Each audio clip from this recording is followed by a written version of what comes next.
Meja cɛ ni muso bɛɛ lajɛlen bɛ fɔ bi ye donba ye bi ye don kɛrɛnkɛrɛnnen ye a bɛ fɔ don min ma ko journée mondiale de la liberté de la presse o hukumu kɔnɔna la fɛn min ye nin don kɛrɛnkɛrɛnnen ye a bɛ laɲɛnamaya kun jumɛn de la Isa Kaba Sidibe ale bɛ ɲɛfɔli k'an ye.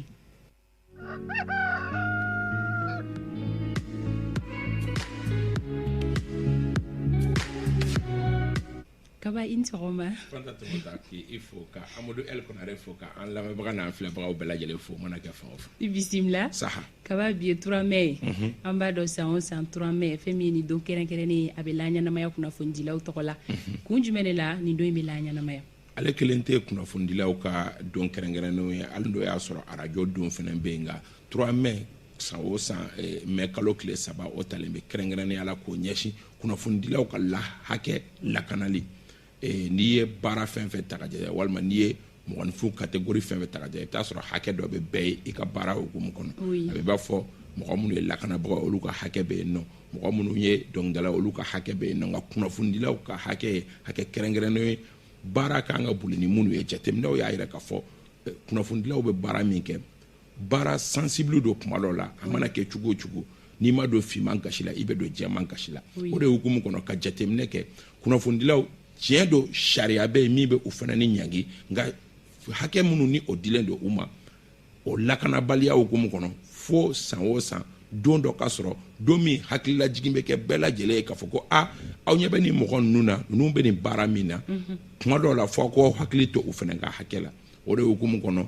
3 mai taara k'o kɛ o don kɛrɛnkɛrɛnnen an b'a dɔn k'a fɔ diɲɛ bankun kan kɛlɛ mana wuli wajibi don fo kunnafonidila dɔ ka kɛ yen nɔ min b'a kunnafoni di mɔgɔw ma min yamaruyalen don bɛn mana wuli fo kunnafonidila dɔ ka kɛ yen nɔ min b'a kunnafoni di mɔgɔw ma koba o koba mana kɛ jamana kuntigiw mana ɲɔgɔn sɔrɔ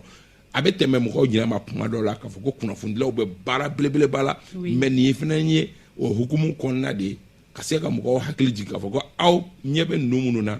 fɛn caman bɛ yen a bɛ tɛmɛ ninnu de fɛ o de ye 3 mai UNESCO n'o ye diɲɛ tɔnba ka bolofara dɔ ye o de y'a institué.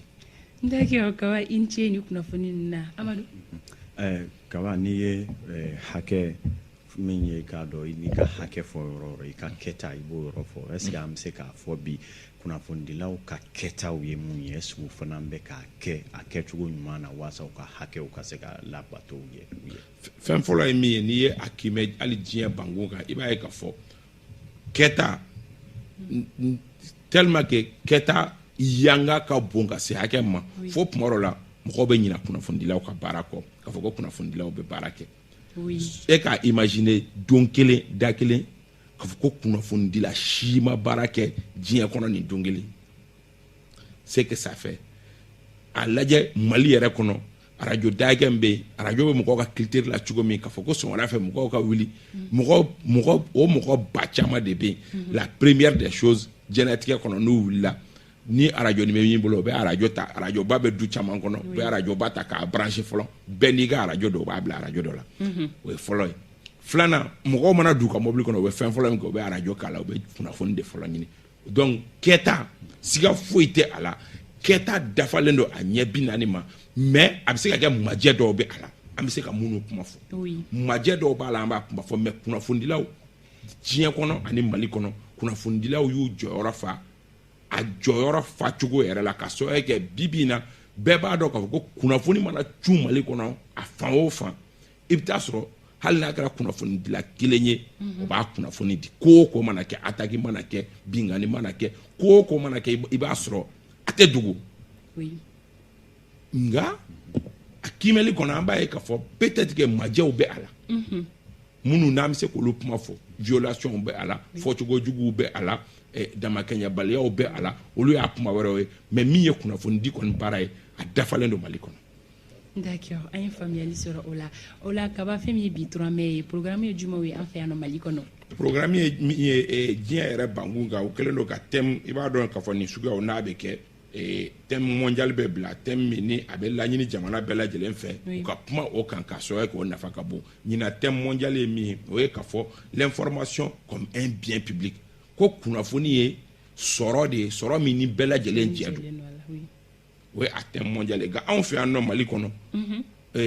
sous thème dɔ bɔra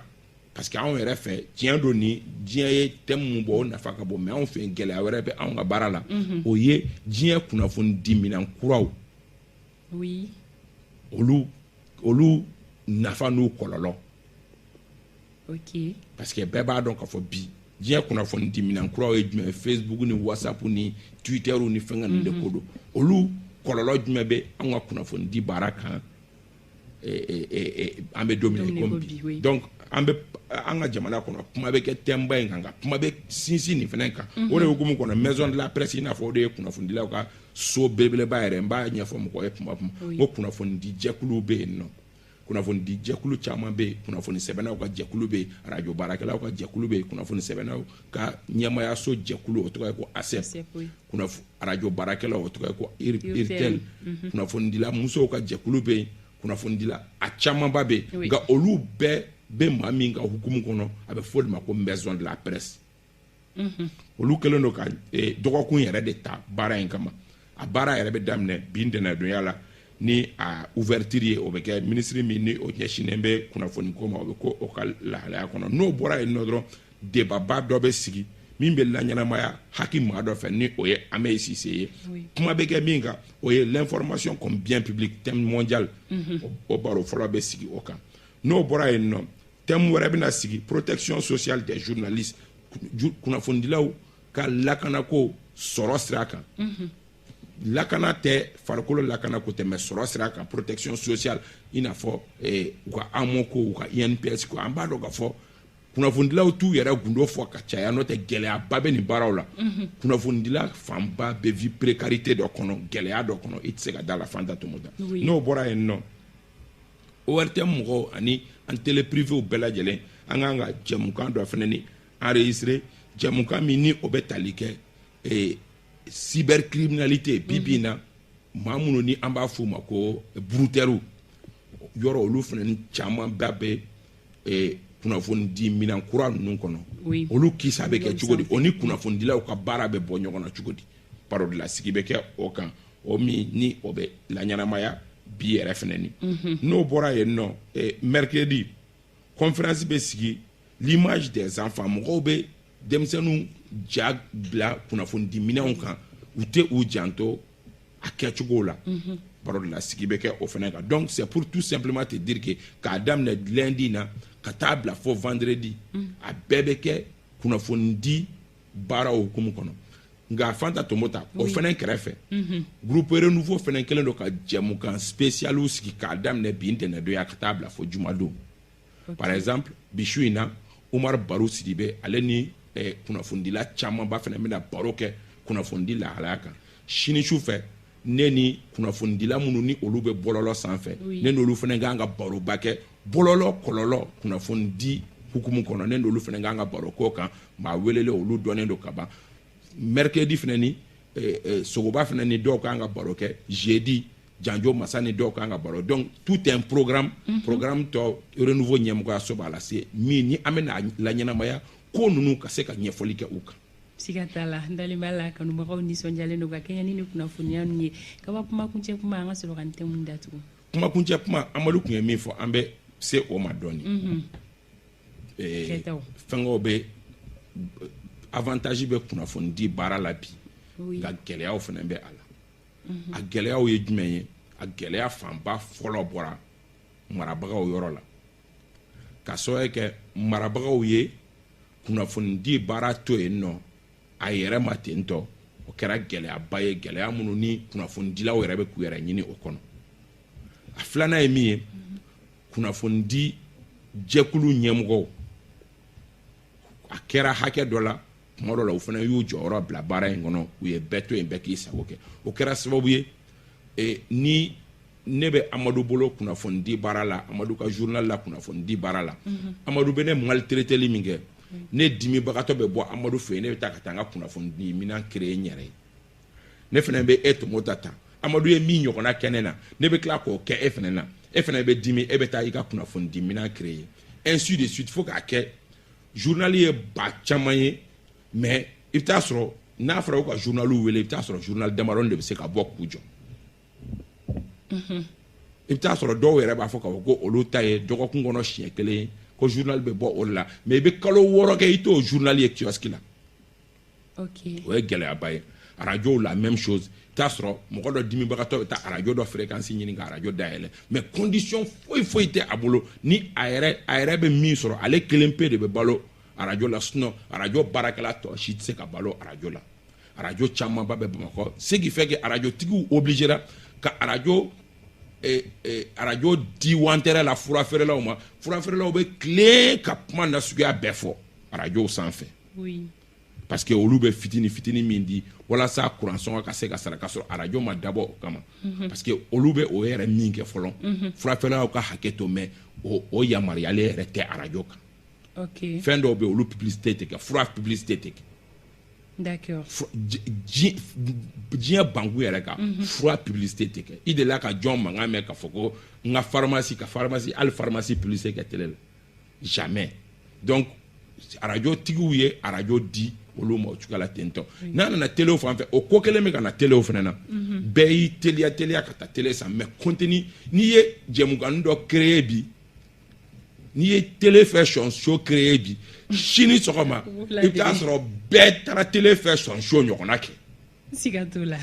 n'i ye fɛn fitini créer n'i ye renouveau matin sigi sen kan ka programme k'a kɔnɔ i bɛ taa sɔrɔ sini sɔgɔma bɛɛ taara ka taa renouveau matin ɲɔgɔnna sigi donc olu ninnu bɛɛ ye gɛlɛyabaw ye yanni mɔgɔ ka télé dayɛlɛ yanni mɔgɔ ka journal dayɛlɛ yanni mɔgɔ ka radio dayɛlɛ état des lieux kan ka kɛ n bɛ fɛ ka kuma jumɛn kan ne ka credo ye jumɛn n ka ligne éditoriale ye jumɛn n ka spécialité ye jumɛn ani fana ni n mago bɛ mɔgɔ joli la n bɛ se k'u sara joli o si tɛ walasa ka kuma dafa parce que cahier de charge dɔ bɛ yen i n'a fɔ fɛn na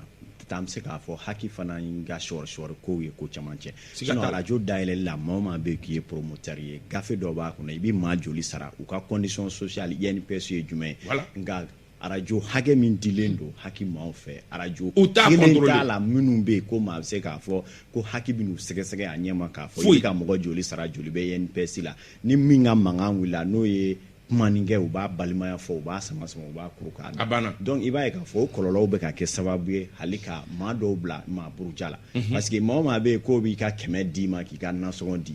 o mana bila maa min na kunnafonidilaw bɛ bila o tigi la o nasɔngɔ ɲini fana kama u k'a lajɛ moyen min bɛ u ka mɔgɔw bila condition na ka tasa da yira mɔgɔw la bon nin de bɛ fɔ n ka micro la nin tɛ fɔ micro la o sariyaw ka bato n'o tɛ an bɛ to nin burujali kɔnɔ fo ka mun fo k'a kɛ mɔgɔw t'a dɔn bilen yɛrɛ radio nafa ye min ye radio yɛrɛ bɛ noyer baarakɛla ɲumanw bɛ noyer baarakɛla kolonw kɔnɔ fo a tɛ dɔn yɛrɛ bilen jɔn bɛ ɲuman kɛ jɔn tɛ ɲuman kɛ fanta tɔmɔtɔ o de ye baara in yɛrɛ gɛlɛmanba ye bi bɔlɔlɔ nana ka n'i fara o kan ni ala sɔnna an b'a fɔ bɔlɔlɔ fana kɔnɔ bi o fana ni ɲugu n'o ɲagaɲaga ka ca mɔgɔw bɛ wuli ka taa hali sigi mɔgɔw ka salon kɔnɔ ka i t'a tigi sɔsɔ yɛrɛ o b'a da sago fɔ dɔ ma fanta tɔmɔtɔ ma ka diɲɛ kuma bɛɛ fɔ ninnu bɛɛ ye gɛlɛyaw ye dɔgɔkun in kɔnɔ da kan ka don minnu na nin dɔgɔkun mana ban a ka kɛ sababu ye hakiliw ka larawe bɛɛ k'a dɔn k'a fɔ ko radio nafa ma bon nka a nafa ka bon nka hakili kan ka to a la hakili kan ka to a la ko ɲɛmɔgɔw k'a lajɛ kow ka segi a minɛnw kɔnɔna la kow ka bila okumu kɔnɔna la n'o kɛra baara ɲuman o bɛ kɛ bɛɛ lajɛlen bɛ nimisi wasa sɔrɔ kaba i bɛ fo i ka timinadiya la i ka ɲinini ani walawalali la Amadu